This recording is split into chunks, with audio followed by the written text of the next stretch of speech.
Maligayang pagbabalik sa Master Gray Recap. Ipapaliwanag ko sa inyo ang American science fiction drama film na pinamagatang Equals. Spoiler alert, watch out and take care. Nagsisimula ang pelikula sa isang futuristic na mundo, dumaan ang sangkatauhan sa isang mapang wasak na digmaan isang siglo mas maaga. Ang digmaan ay nag-iwan lamang ng dalawang peninsula na angkop para sa mga naninirahan. Isa sa mga peninsula ay nagtatrabaho sa ilalim ng legislative body na tinatawag na collective. Ang collective ay naglagay ng mahihigpit na batas at mga patakaran para masiguro na hindi na muling mauulit ang digmaan gaya ng nauna. Ang mga mamamayan ng peninsula ay tinatawag ang mga miyembro, at ang collective ay sinusubaybayan at kinokontrol ang lahat ng mga aksyon ng mga miyembro. Sa isang futuristic na diskarte sa paglutas ng problema, ang lahat sa peninsula ay ginawang mentally stable, lahat ng emosyon at mga sakit ay wala na. Ang mga tao ay namumuhay ng automated na buhay, hindi sila nakikipag-usap sa isa't isa maliban kung kailangan nila.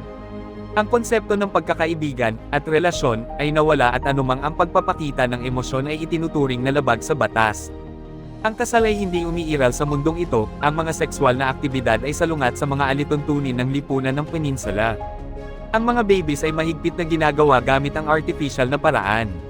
Sa ibang panig ay walang nakakaalam kung ano ang meron sa kabilang peninsula. Ipinapalagay ng mga tao na ang mga primitive na emosyon ng tao ay pinahihintulutan doon. Si Silas ay miyembro ng peninsula, siya rin ay mentally stable, at walang anumang emosyon, nagtrabaho siya bilang isang ilustrador sa Atmos. Nang lumabas si Silas sa kanyang futuristic na tahanan, nakita natin na lahat ng tao sa kanyang paligid ay nakasuot ng puting damit. Malalaki ang mga skyscraper na meron sa buong lungsod at ang lahat ay tila automatiko, gaya ng dati pumasok siya sa kanyang pinagtatrabahuan. Isang boses ang nagpahayag ng isang sakit na tinatawag na switched-on syndrome, na mas karaniwang tinatawag na SOS. Ito ay isang kondisyon sa mga miyembro ng peninsula, kung saan ang kanilang mental stabilization ay humihinto sa paggana at nagsisimula silang maibalik ang kanilang mga emosyon. Ito ay may 4 na yugto at itinuturing na nakamamatay ng collective. Ang mga miyembro ay araw-araw na pinapaalalahanan ang mga epekto ng SOS sa pamamagitan ng isang anunsyo. Si Nia ay kasamahan ni Silas at isang kapwa miyembro ng peninsula. Sa araw na iyon sa tanghalian, ang mga miyembro ay kumakain sa kanilang outdoor cafeteria. Habang nakikipag-usap sila tungkol sa trabaho, si Nia ay nananatiling tahimik. Habang pauwi ng gabing iyon ay nakasalubong ni Silas ang dalawang gwardya. Pinipigilan ng isang lalaki na nagngangalang David, at isang babae na pinipigilan din, na sinisigaw ang pangalan ni David. Ang dalawa ay naghihirap mula sa SOS at nanambalik ang kanilang mga emosyon. Sila ay dinadala sa isang pasilidad na tinatawag na DEN, Defective Emotional Neuropathy.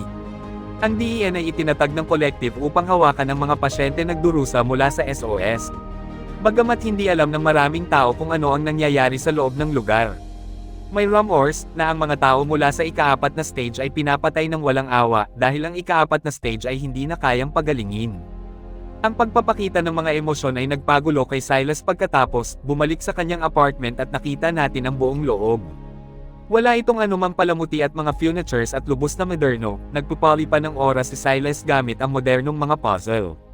Sa sumunod na araw, nakikinig si Silas sa balita na nag-uulat na si David at ang kanyang kapareha ay inaresto dahil sa pakikipagtalik sa isa't isa. Habang nagtatrabaho si Silas at ang kanyang pangkat noong araw na iyon, ay isang lalaki ang tumalon mula sa itaas ng gusali upang magpakamatay. Pinanood ng team ang bangkay at pinag-usapan ito. Noon lang napansin ni Silas ang mga senyales ng emosyon ng tao kay Nia. Ang kanyang mga kamay ay humigpit, at siya ay tila kinakabahan. Napansin niya ang kakaiba, ngunit hindi niya ito iniisip. Mamaya nasa isang auditorium sila nanunood ng isang pagtatanghal kung saan hindi mapigilan ni Silas ang pagtingin kay Nia. Sa gabi ay mabilis siyang kumakain at ay tila nasasarapan sa kanyang pagkain. At hindi na siya naglaro ng puzzle, nagsimulang lumabas ang kanyang automated personality.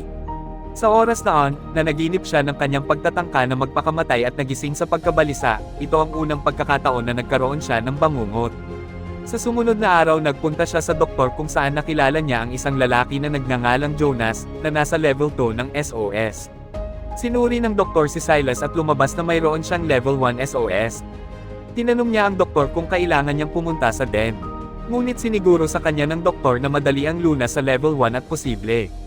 Sa tanghalian ay muling tinitigan ni Silas si Nia, tila pinagmamasdan niya ang mga ekspresyon ng mukha nito. Nakuha ni Silas ang kanyang gamot para sa SOS at iniinom ito. Sa gabi habang nakikinig sa isang boses na nagsasalaysay ng mga epekto at sanhi ng SOS. Idinagdag ng boses na ang mga taong may huling yugto ng SOS, stage 4 na ay dinadala sa DEN. At ginagamit ng kinukuryente dahil sa pagpapakita ng mga emosyon. Ang meron sakit ay pinapatay sa mabilisan na senaryo ng kamatayan. Nang sumunod na araw sa trabaho ay hindi makapag-concentrate si Silas at nababagabag. Umiiyak pa nga siya habang nagtatrabaho at sinusubukang itago ito sa kanyang mga kasamahan. At sinusundan niya si Nia sa trabaho sa lahat ng oras. Kinaumagahan nakipagpalit siya ng trabaho sa isang kasamahan niya upang mapalapit kay Nia. Habang ipinapaliwanag nito ang gawain sa kanya ay tila hindi siya nag-concentrate at patuloy na nakatitig sa kanya. Si Silas ay namamalagi ng gabi pagkatapos ng trabaho nakikinig siya sa ni-record na boses ni Nia sa kanyang computer at nagsimula na siyang ma-in-love sa kanya. Kinabukasan si Silas at ang kanyang team ay nasa isang meeting nang hindi niya sinasadyang malaglag ang isang mug ng kape.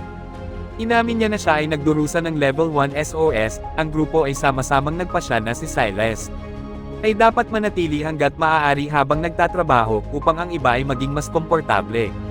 Pagkatapos magtrabaho habang si Nia ay umalis patungo sa kanyang apartment, sinundan siya ni Silas. Nahuli siya ni Nia sa akto, ngunit tinanong naman siya ni Silas kung mayroon din siyang SOS. Sinabi niya sa kanya ang tungkol sa napansin niyang pagbabago sa kanyang mood nang magpakamatay ang lalaki noong linggong iyon.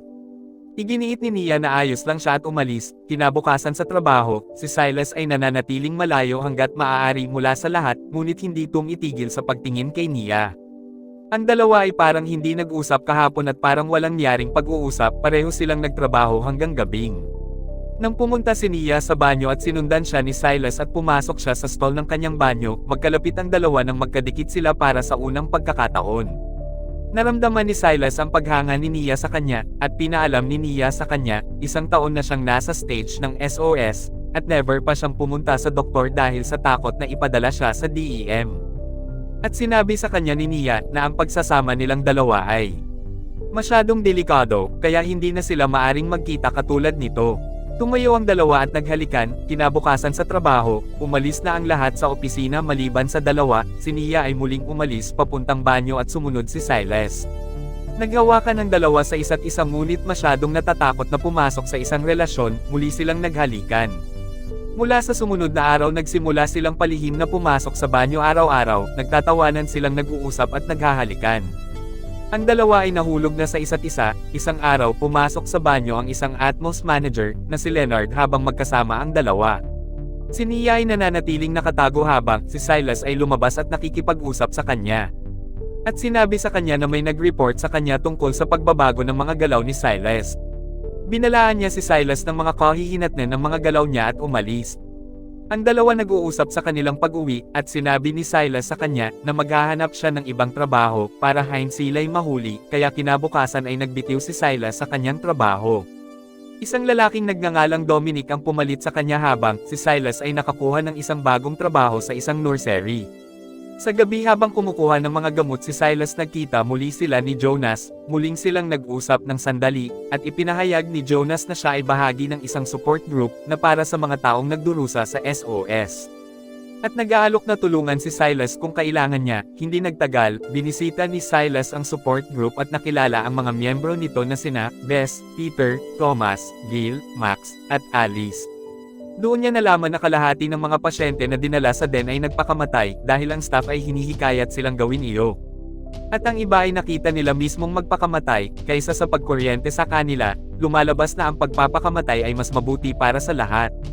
Nagulat si Silas, kinagabihan si Nia ay kumakatok sa pintuan niya, pinapasok niya nito sa loob. At nagsimulang siyang umiyak dahil sa sobrang pagkasabik sa kanya, at ang dalawa ay humatong sa pagtatalik. Mula sa sumunod na araw ang dalawa ay gabi-gabi nagkikita sa apartment ni Silas. Si Silas ay tuluyan ng tumigil sa pag-inom ng kanyang gamot, ang dalawa ay higit na masaya sa kanilang pamumuhay. Hanggang sa isang umaga, ay narinig nila ang anunsyo na nagawa na ang isang gamot para gamutin ang meron SOS. Ang tagapagbalita ay nagmumungkahi sa lahat na inumin ang gamot para sa mga merong SOS. Ang anumang antas ng SOS ay maaari ng gamutin gamit ang gamot. Natakot sila Silas at Nia na mawawala na ang pakiramdam nila habang buhay. Si Silas at Nia ay pumunta sa support group, at nagdesisyon silang tumakas sa kabilang peninsula. Sinabi sa kanila ni Bess na hindi ito magandang ideya ngunit nakagawa na sila ng kanilang desisyon. Nagpasya silang umalis sa loob ng 3 araw sa tulong ni Jonas.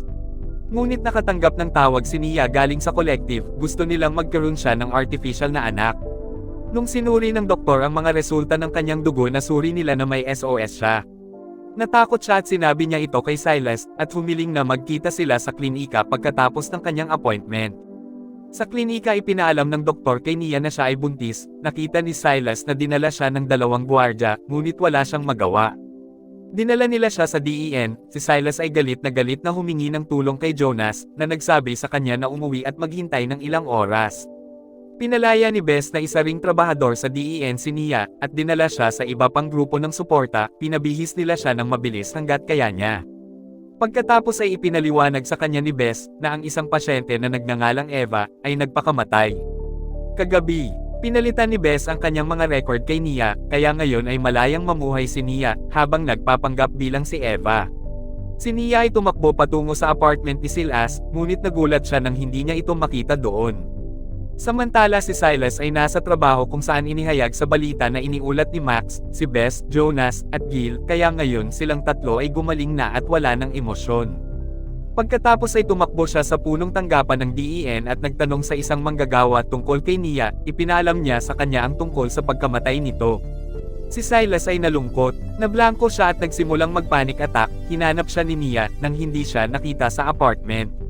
Samantala si Silas ay umakyat sa tuktok ng gusali ng Atmos at magpapakamatay, nang malapit na siyang tumalon ay nagbago ang kanyang desisyon. Nang makabalik siya sa kanyang apartment, ay sinalubong siya ng nag-aalalang si Nia, napansin niya kaagad ang marka sa kanyang leeg. Si Silas ay pinapagaling na mula sa SOS na sakit, tinanong siya ni Nia kung bakit niya ginawa iyon, na sinagot niya na akala niya patay na siya. Ang lunas ay magkakabisa lamang sa loob ng 6 na oras, kaya mayroon pa siyang ilang oras, bago mawala ang kanyang emosyon. Buntis pa rin si Nia kaya't hiniling niya kay Silas na labanan ang gamot, nagpasya pa rin ang dalawa na ituloy ang planong tumakas. Kinaumagahan naalala ni Silas na mahal niya si Nia, ngunit hindi na niya ito nararamdaman. Sinabihan siyang magbihis para pumunta sa tren gaya ng kanilang napagdesisyonan. Sa tren ay na-disappointed si Nia dahil nakaupo si Silas 2 upuan ang layo mula sa kanya. Naaalala ni Nia ang lahat ng magagandang oras nilang magkasama ni Silas.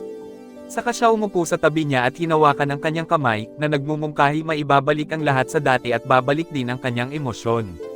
Mag-subscribe para sa higit pang mga video tulad nito. I-on ang mga notification at mag-iwan ng like para matulungan ang channel natin. Salamat sa panunood.